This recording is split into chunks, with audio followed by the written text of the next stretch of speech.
Hi, class. Hope all is going well this week as we are wrapping up Chapter 2, Law Enforcement Organizations. Now, I'm not going to spend a lot in this chapter. We have a number of law enforcement officers enrolled in this course. So I think you know a lot of the practical terms and the reason and how in the daily execution of it, a lot of you. This chapter really established and set the foundation of the evolution of policing and how we have strong roots in colonial times and in England, which has founded and kind of paved the way to what we have today in law enforcement. So we're just going to go over a few things highlighting I want to highlight a few things in this chapter as we're going through. One is when you start looking back on page 23, start looking at the main roles that were there actually in London that actually come forth over to the States. And when you talk about the sheriffs, the constable, the coroner, looking at those and understanding what roles they each played and thinking about today and how that actually correlates and what it's actually transpired to from that time to today.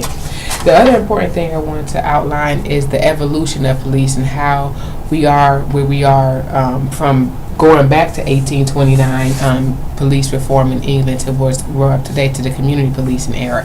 So during those different eras, there are a number of things that actually happened that resulted in, okay, we need to make some changes. So if you go to page 25 and you're looking at that during the political era where politics played a large role in law enforcement, that was 1840s to 1930s, where it was referred to as the political era.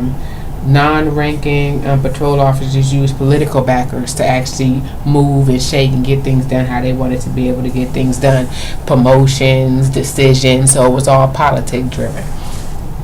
After the political era we start going to the reform. We said, right, like, okay, something needs to be done. The way this is operating, we can't go forth like that. So during the reform era is when you start looking at more professionalism, trying to make policing uniform. You're going to come with the uniform, the rank and file system, looking at the different things in that era. And then you go, the reform era was the 1930s through the 1980s. Then you go up and it brings us into our current era of policing, which we say community policing. And one would probably argue or gather that there's probably another era of police on the rise or coming forth. I'll leave that for later discussion. But just looking at that and understanding how we've come to where we are today, especially law enforcement professionals, just looking at the root and see, okay, why do we do what we do today and how, and the contributing factors to that, which is very important, and that's why we're actually doing the trip to London. One of the things we are doing is looking at the three components of our criminal justice system, one being law enforcement, and going back, visiting those. So we will have dinner with the Metropolitan Police. They're also called the Bobbies. So the Bobbies, those are what London police officers are referred to as, and they are named after Sir Robert Peel. So the other thing you want to look at is the different departments. The FBI, the Department of Justice, is referred to as what is the United States. So the Department of Justice is referred to as what for us is the United States of America. Make sure you can look over that and answer that. I was looking through just some of your questions. I want to make sure that you're able to answer. And we'll just see here. So during the blank era, police were trained to work in community order and to resolve local crime. That would be during their community policing era, right? Blank, which is one that I just said, blank is the legal arm of the U.S. government. I'll leave that for you to answer because I just gave you that answer. You can rewind and watch that again. One of the priorities of the FBI is to protect the United States against cyber attacks and high technology crime. Is that true or false? One of the priorities of the FBI.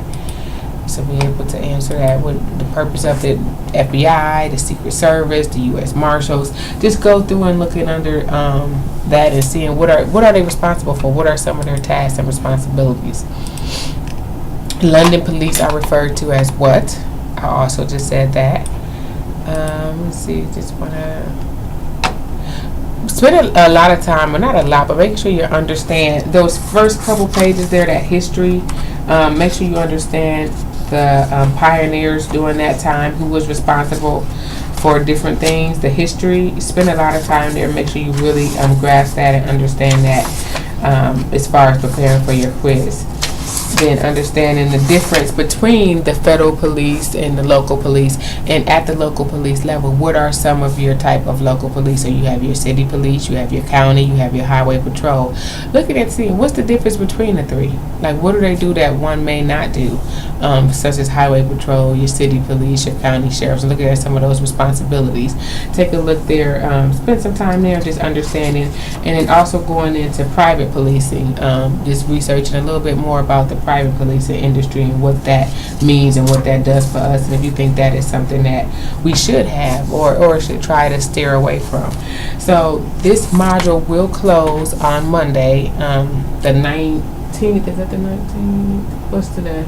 Yeah, Monday the 19th. So make sure you have all of your assignments completed, your journals. A couple things, let me tell you about your discussion board. So I actually do go in and read those journals. I skim your journals and I actually read your discussion board posts. So some of you are just copying and pasting the journal, or like a paragraph or two paragraphs from the journal into your discussion board as your synopsis. That's not what that's intended to do. I actually want you to read the journal and supply the class with a little synopsis, an overview. I don't expect you to copy and paste that, so make sure you're doing that. Also, make sure you're including a link for your journal so that students and myself, we can go as a point of reference to see and read the article and maybe do further investigation if we would like to. Second thing, make sure you're responding to at least 2 students in your discussion board. Some of you are only responding to 1, so make sure you're responding to at least 2 students in your discussion board. As always, if you ever have questions, if you're confused or you don't understand something, you want to spend a little more time on something, shoot me an email or stop by my office or give me a call. You can Periscope, whatever works for you. Looking forward for the forthcoming weeks, if you have not done so already, we're going to start chapter 3 on the 19th, and that's the introductions to court. So we're going to start taking a dive into that. So we're leaving law enforcement or police organizations and we're going into the courts, then we're going to corrections. So if you have any questions or concerns, feel free to contact me.